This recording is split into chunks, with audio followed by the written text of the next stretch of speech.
তামিম ইকবাল নামটি শুধু একটি ক্রিকেটারের নয়, এটি একটি আবেগ, একটি সময় এবং বাংলাদেশ ক্রিকেটের এক অধ্যায়ের প্রতিচ্ছবি।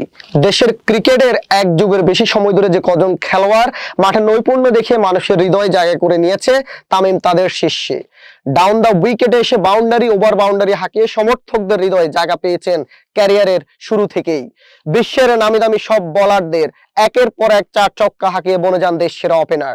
যদিও ক্যারিয়ারের নানা সময় সমালোচনার মুখেও পড়তে হয়েছিল বহুবার, সম্প্রতি আবারও আলোচনায় এসেছেন ক্রিকেটের 3 ফরম্যাটকে বিদায় জানানো এই ক্রিকেটার।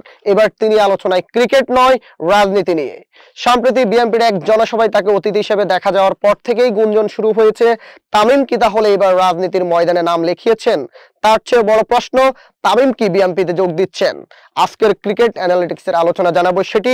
সঙ্গে আছে আমি মোহাম্মদ নিলয়। বিএনপির জনসভায় তার উপস্থিতিকে কেন্দ্র করে সামাজিক যোগাযোগ মাধ্যমে মিশ্র প্রতিক্রিয়া দেখা যাচ্ছে সমর্থকদের মধ্যে। কেউ বলছেন এটা নিছকই সামাজিক সৌজন্যবোধ, আবার কেউ বলছেন এর পেছনে রয়েছে রাজনৈতিক পরিকল্পনা।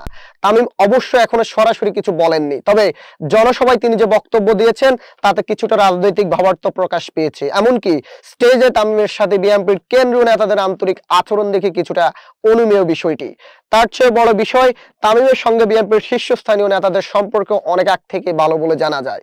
বিশেষ করে দলটির ভারপ্রাপ্ত চেয়ারম্যান তারেক রহমানের সঙ্গে তার ব্যক্তিগত পরিচয় বহুদিনের। ক্রিকেটের বাইরের জগতে তামিম বরাবরই মিডিয়ার আলো থেকে দূরে থেকেছেন, কিন্তু রাজনীতিতে আসা মানেই তো আলো আর সমালোচনার মুখোমুখি হওয়া।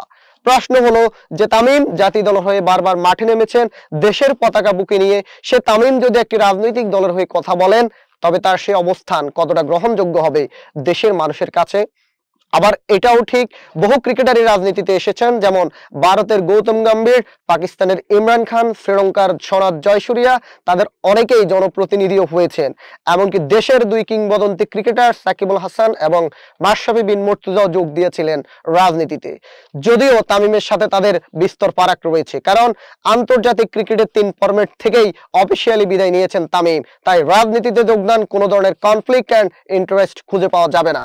অবসরের পর যে কোনো মতাদর্শেই একজন ক্রিকেটার নিজেকে যুক্ত করতেই পারেন।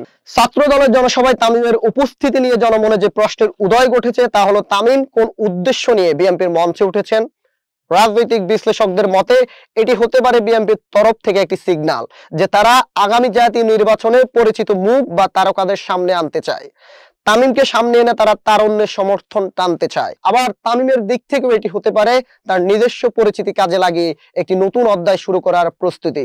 তবে সবকিছু এখনো অনুমান পর্যায়ে। তামিম এখনো আনুষ্ঠানিকভাবে কিছুই বলেননি, বিএনপিও বলেননি তিনি যোগ দিচ্ছেন বিএনপিতে।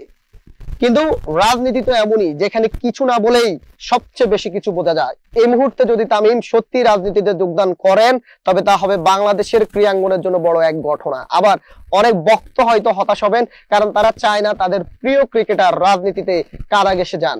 তবে একটা বিষয় নিশ্চিত, তামিমের রাজনীতি নিয়ে মানুষের আগ্রহ আর আলোচনার পরিমাণ প্রমাণ করে তিনি এখনো কতটা প্রভাবশালী মাঠের বাইরে থেকেও। শেষ পর্যন্ত তিনি বিএনপিতে যোগ দেন কিনা সেটি সময় বলে দেবে, কিন্তু তামিম ইকবাল যে দেশ সেরা ওপেনার সেটি নিঃসন্দেহে এক বাক্যে মেনে নিতে হবে সকলকেই। দর্শক মন্ডলী, এই ছিল ক্রিকেট অ্যানালিসিসের আজকের পর্বটি। পরবর্তী পর্বটি দেখার আমন্ত্রণ জানিয়ে বিদায় নিচ্ছি আজকে। সবাই ভালো থাকবেন, সুস্থ থাকবেন, সবাইকে ধন্যবাদ।